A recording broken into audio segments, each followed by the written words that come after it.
Hockey is incredibly expensive, and it's getting even worse with corporations coming in, raising ice fees, raising locker room rentals, raising skate sharpenings at the pro shops, or raising the price on house leagues, on beer leagues, everything. The cost goes through the roof when these corporations take over these rinks. When one company owns the rink, the league, the tournaments, the streaming service, it's a monopoly and things get out of hand quick. Corporations are starting to get their greasy little paws on our beautiful game called hockey.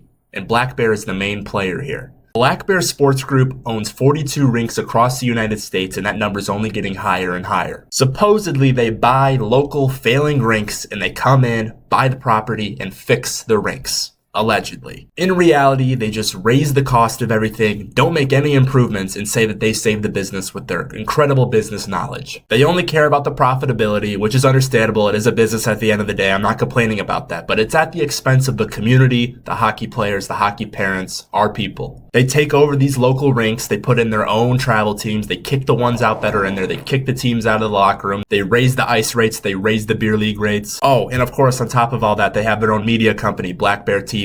Oh, and here's another zinger. They're the operators of the biggest scam league on earth, the USPHL. Not every organization in the USPHL is an absolute dumpster fire, but it has expanded rapidly. It's added teams into Canada, and it's just all over the country now. There is over 150 teams across the 3 leagues. You got the NCDC, the Premier, and the Elite, of course. And they're going for the quantity over quality approach. They do not give a shit if they advance anybody into NCAA hockey. They don't care. They just care about your money. It's all pay to play. NCDC only has about a few teams in the West that still are free to play. It is $8,000 to $10,000 per player per year just to play. That doesn't include billet costs. And they keep adding teams not because they want everybody to be able to play, not because they care about the players, because they want more money. They have 150 teams times 25 players a team times $8,000 equals $30 million. Now, obviously, the team has costs involved, the bus, the travel, the hotel, the ice fees, and this is paid to the teams and not the league directly. But there is a very large pot of money for them to pull from to pay themselves. All right, time to dip into the big pot. Kids' tuition and league fees, the real winners. One more scoop. Oh, and on top of all that, if you keep adding teams to the league, guess what? They have to buy your streaming service for the USPHL games. Yeah, every USPHL game is streamed on Black Bear TV. It's just another way to squeeze your pockets out. This isn't even mentioning all the summer camps and all that bullshit that they do when you don't even make the team after. Hockey already has incredibly high barriers to entry. We're trying to grow the game, but it's expensive by nature. And guess what? Black Bear's making it even worse, and they don't give a shit. Here's what the people and the families are saying in the hockey community. Black Bear came in, bought the rink, closed the pro shop because it was not profitable. There's an extensive youth program and adult league at this rink, and they closed it and they replaced it with party rooms. Additionally, the same user reported they kicked out the adult league that's been there for 20 years, replaced it with their own adult league, and increased the prices from $3,000 a team to $5,000 a team. And guess what? They made absolutely zero improvements. Another story from one of the Black Bear rinks, it was in a beer league and they found a single beer can in a trash can, and they were told that their punishment is they're not allowed to use the locker room any longer. And it says here they have to get half dressed at home or in the car or in the public bathrooms. They won't even let them get dressed in the lobby. That's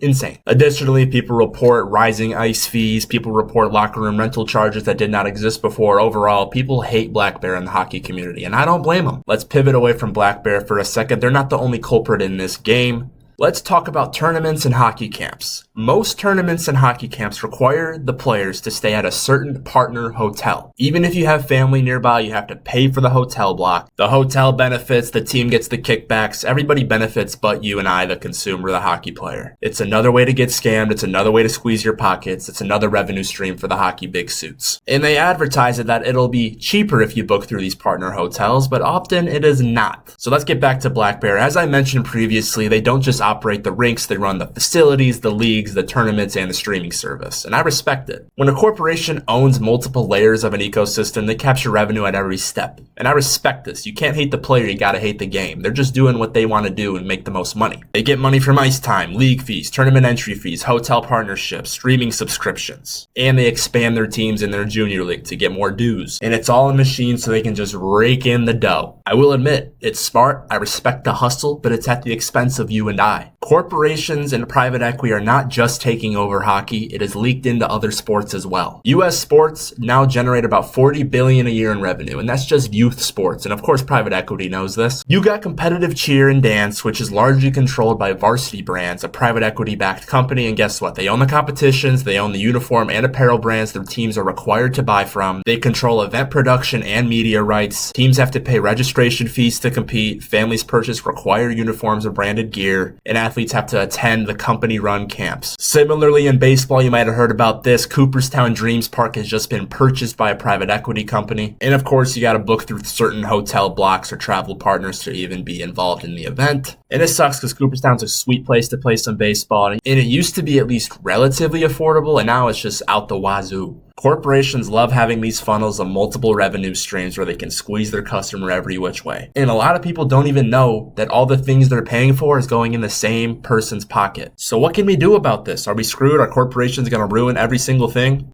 Maybe, but we can try to stop it. It's not just sports. You got private equity like BlackRock buying up whole housing complexes, so people can't even buy a house now. They have to rent the rest of their lives. You'll own nothing and be happy. Here's what I recommend as far as the rink takeovers go and how we can stop that. The only way to stop that is to not sell. And to not sell, we have to stay profitable. We can use the same corporate strategy of having multiple revenue streams within our rink without having to squeeze and scam our customers and community. We must partner with local businesses to give naming rights to the rink, advertisements on the rink and the ice. We need to host non-hockey events. I think a lot of rink owners don't realize the money is in the building and the real estate and the community. It's not just the ice. You can host local bands, trade shows, indoor markets. Possibilities are endless. Especially in the summer when it's hard to sell ice blocks, you could easily do this. Alternatively, you can have public or community-owned rinks, which is very common in Minnesota. Cities can identify rinks as recreation infrastructure and receive grants and tax revenue. I think a lot of people in Michigan, Minnesota, Massachusetts, the big hockey states, would be very happy to see their tax dollars going to something like this and not some daycares in Minnesota. In terms of the junior hockey scams with the hotels, the tuition, the camps, etc., this one's a little bit harder to solve. There's really not much you can do if you play in a pay-to-play league. The only thing you can do is minimize the pain. Don't go to main draft or pre-draft camps. It's a waste of time. They already have the team picked. And even if you get all the way through the end, you're the one out of 180 kids that are at the camp. You'll probably get cut in 2 weeks from the team. That's just how it goes. These main camps and pre-draft camps are how these junior teams fund their seasons. If you want to just go for the experience and the ice time, sure. But just be realistic, you're probably not going to make the team. And if you're just going for the experience, keep in mind, only about 10% of the people are actually at the level of the league. Everyone else is below. So it's not entirely